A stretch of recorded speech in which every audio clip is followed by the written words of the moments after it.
अस्सलाम वालेकुम। आज हम Oxford reading circle book one का एक यूनिट देखने जा रहे हैं जिसका नाम है विन एंड द सन और MSCS लर्निंग फैसिलिटेशन सेंटर की तरफ से मैं हूं फ़ारूक। कोशिश करेंगे कि आज आपको ये लेसन अच्छा समझ में आ जाए और उसके क्वेश्चन आंसर्स भी आप खुद से कर सकें। तो शुरू करते हैं। An owl is sitting in a teak tree. एक उल्लू जो है वो एक टीक के दरख्त पे बैठा है। टीक एक बड़ी कीमती लकड़ी होती है और उसको उर्दू में सागवान कहते हैं और उससे बड़ी कीमती फर्नीचर बनते हैं। तो an owl is sitting in a teak tree. एक उल्लू सागवान के दरख्त पे बैठा है। Whoo says the owl.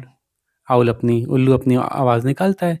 उल्लू की आवाज़ होती है ना, हु ऐसे करके। तो फिर वो आगे निकल दोबारा बोलता है to who what asked the moon. तो अब चांद उससे पूछता है कि किससे कह रहे हो, कौन हु, मतलब हु का मतलब तो कौन भी होता है ना। तो चांद उससे पूछ रहा है कौन, किसकी बात कर रहे हो। Who says the owl. उल्लू फिर कहता है who. What do you mean, तुम कहना क्या चाहते हो, आस्क्स द मून। चांद पूछता है। The owl opens his eyes wide. उल्लू अपनी आंखें बड़ी पूरी तरह से खोल लेता है। Who is strong asked the owl. कौन ज्यादा ताकतवर है, उल्लू पूछता है। आई एम सेज द मून। मैं हूं, मतलब मैं ताकतवर हूं, चांद कहता है। यू आर टू, तुम भी काफी ताकतवर हो। But the sun is the stronger but the sun is stronger the wind is the strongest. लेकिन सूरज काफी ज्यादा ताकतवर है हमसे और हवा तो सबसे ज्यादा ताकतवर है। स्ट्रॉन्गेस्ट, सबसे ज्यादा ताकतवर। Really says the owl. उल्लू पूछता है क्या वाकई। Ask them in the morning says the moon. उनसे सुबह पूछ लेना, चांद कहता है। The night is dark. रात अंधेरी है। The owl can not see the sun. उल्लू को सूरज नजर नहीं आ रहा। The owl can hear the wind. उल्लू हवा को सुन सकता है, हवा के चलने को सुन सकता है।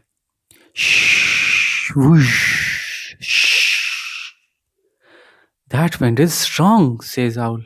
ये हवा तो वाकई बहुत ताकतवर है, उल्लू कहता है। In the morning the sun rises slowly and gently. सुबह के वक्त सूरज तुलू होता है, आहिस्ता आहिस्ता, बड़े आराम से। The owl is tired. उल्लू अब थक चुका है, क्योंकि उल्लू तो रात भर जागते हैं और दिन में सोते हैं, तो उल्लू अब थक चुका है। The wind is still blowing hard. हवा अभी भी बड़ी जबरदस्त तरीके से चल रही है, फर्राटे से चल रही है, तेज चल रही है हवा। Who is stronger asked the owl. कौन ज्यादा ताकतवर है, उल्लू पूछता है। यू और द सन। हवा से पूछता है कि तुम ज्यादा ताकतवर हो या सूरज। I am says the wind. मैं ज्यादा ताकतवर हूं, हवा कहती है। No I am says the sun hiding behind a cloud. नहीं, मैं ज्यादा ताकतवर हूं, सूरज कहता है, एक बादल के पीछे छिपते हुए। Let's find out says the owl. उल्लू कहता है चलो देखते हैं, चलो अभी पता लगाते हैं। Look can you see that man on the road. अरे वो देखो, तुमको वो आदमी नजर आ रहा है सड़क पर। Make him take off his coat. चलो अब तुम लोग उसको उसका कोट उतरवा कर दिखाओ। कुछ ऐसा करो कि वो अपना कोट उतार ले। Make him take off his coat. उसका कोट उतरवा कर दिखाओ। That's easy says the wind. ये तो बहुत आसान है, हवा कहती है। The wind blows and blows. हवा तेजी से चलती है, खूब तेजी से चलती है। The man feels cold. तो उस आदमी को ठंड लगने लगती है। He holds on to his coat. तो वो अपने कोट को और सही से पकड़ लेता है, यानी उसको सर्दी लग रही होती है तो वो कोट उतारने के बजाय कोट को और मजबूती से पकड़ लेता है। Let me try says the sun. चलो अब मैं कोशिश करता हूँ, सूरज कहता है। The sun moves from behind the cloud. सूरज बादलों के पीछे से निकल आता है। The sun shines brightly. सूरज बड़ी चमकदारी, बड़ी तेजी के साथ, बड़ी रोशन चमकता है। Soon the man is hot. जल्दी वो आदमी गर्मी महसूस करने लगता है। He takes off his coat. He takes off his coat. वो अपना कोट उतार देता है। That is clever, says the owl. You are the strongest. ये तो बड़ी चालाकी की हरकत की आपने। उल्लू कहता है, आप वाकई सबसे ज़्यादा ताकतवर हैं।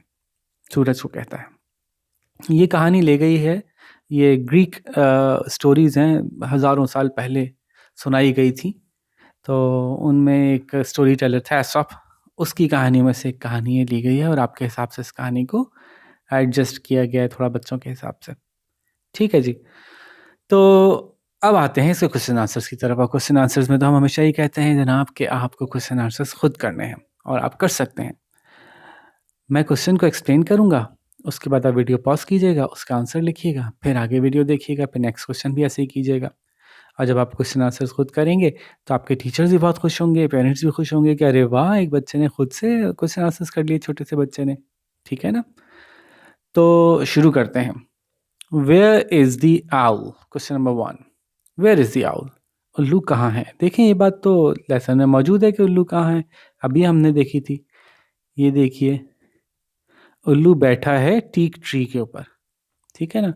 तो जवाब ये लिख देंगे वहाँ पे हम बड़े आराम से। जवाब कैसे बताएंगे? द आउल इज बैठा है टीक ट्री पर, सागवान के दरख्त पे बैठा है।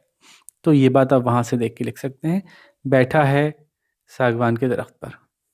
ठीक है, तो अब आप खुद से कोशिश करें शाबाश इसको लिखने की, पीछे सेंटेंस मौजूद है। इसका जवाब लिख लीजिए वीडियो पॉज करके, फिर हम अगली वीडियो पे चलते हैं, अगले क्वेश्चन पे चलते हैं। What does the owl ask the moon? Question number 2। Owl ने यानी उल्लू ने चांद से क्या पूछा? अब ये ख्याल रखिएगा कि सवाल में डज है, और जब सवाल में डज आता है तो वो अगले आने वाले एक्शन वर्ड को आमतौर पर उसमें एस का इजाफा करवा देता है। इसका बाकायदा रूल है ग्रामर का, लेकिन ये कि हम फिलहाल इतना ही आपको समझा देते हैं, ये काफ़ी है। The owl asks the moon, उल्लू चांद से पूछता है। क्या पूछता है भाई? क्या पूछता है? देखें, ये भी बात पीछे मौजूद है।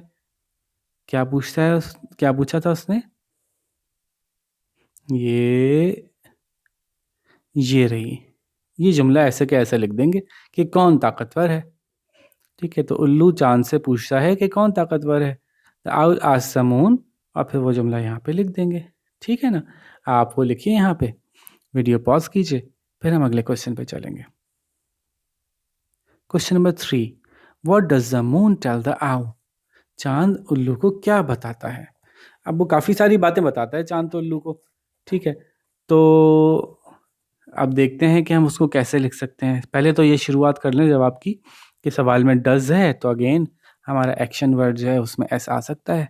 The moon tells the owl, moon owl को बताता है कि, अब क्या बताता है? देखें, एक बात तो उसने कही थी कि मैं स्ट्रांग हूँ, है ना? फिर उसने कही थी तुम भी स्ट्रांग हो। ये देखें, आई एम, मैं स्ट्रांग हूँ, फिर यू आर टू, आप भी स्ट्रांग हैं। But the sun is stronger and the wind is stronger, the wind is the strongest.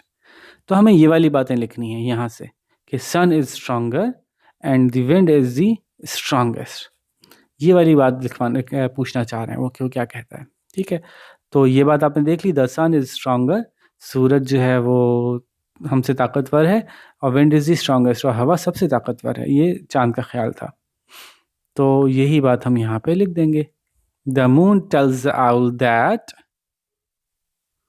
वो कहता है उल्लू से के, और फिर ये वाली बात आगे लिख दीजिएगा कि सूरज ज़्यादा ताकतवर है लेकिन हवा सबसे ताकतवर है। अब देखें, अब बाद आप वहाँ से देख के लिख सकते हैं अच्छे से। वीडियो पॉज करके इसका आंसर लिखिए, फिर क्वेश्चन 4 पे चलते हैं। Question number 4, what task did the owl give to the sun and wind? क्या काम दिया था उल्लू ने सूरज और हवा को?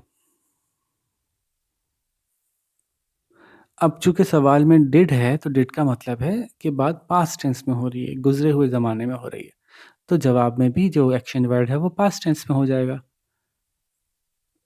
अब आप जवाब इसके ऐसे लिख सकते हैं कि द टास्क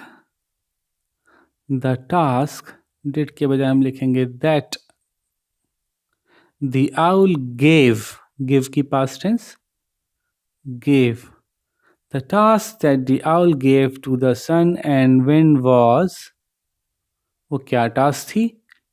वो टास्क थी कि make him take off his coat, उस आदमी से उसका कोट उतरवा लो। तो मेक, अब चूंकि हिम यहाँ पे नहीं आ सकता क्योंकि तो पहले एक जिक्र हुआ हुआ एक आदमी का, इसलिए यहाँ हिम यूज़ हुआ है। हम उस आदमी के नाम से ही जवाब लिखेंगे। मेक अ मैन, एक आदमी, टेक ऑफ हिज कोट। अब ये जुमला हमारा सही हो गया। एक आदमी जो जा रहा है उसका कोट उतरवा के दिखाओ। ये बात आप यहाँ लिख देंगे।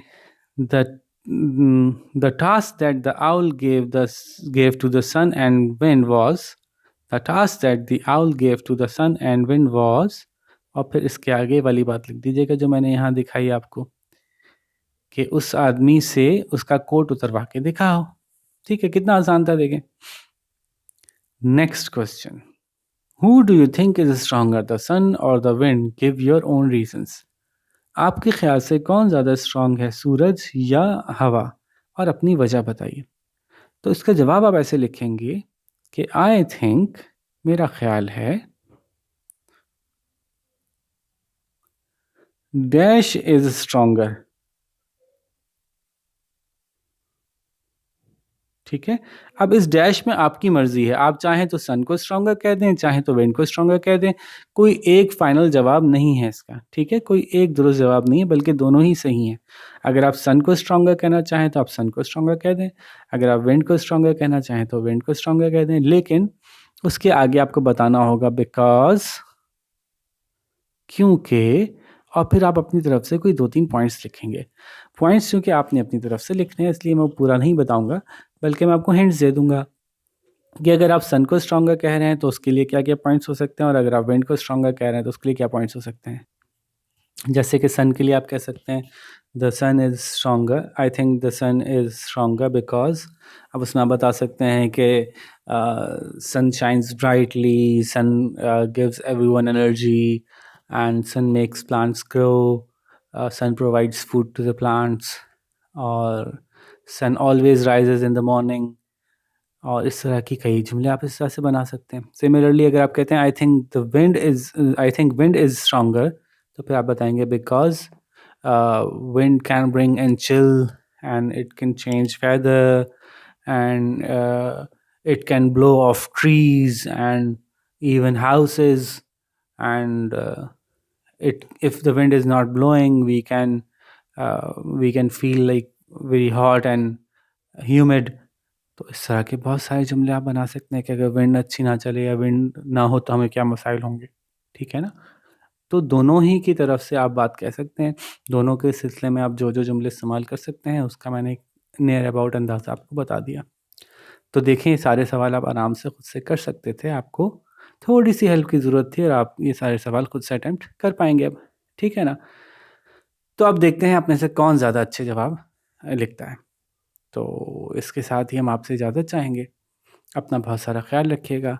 फिर नेक्स्ट लेसन के साथ आपसे मुलाकात करते हैं। अल्लाह हाफ़िज़।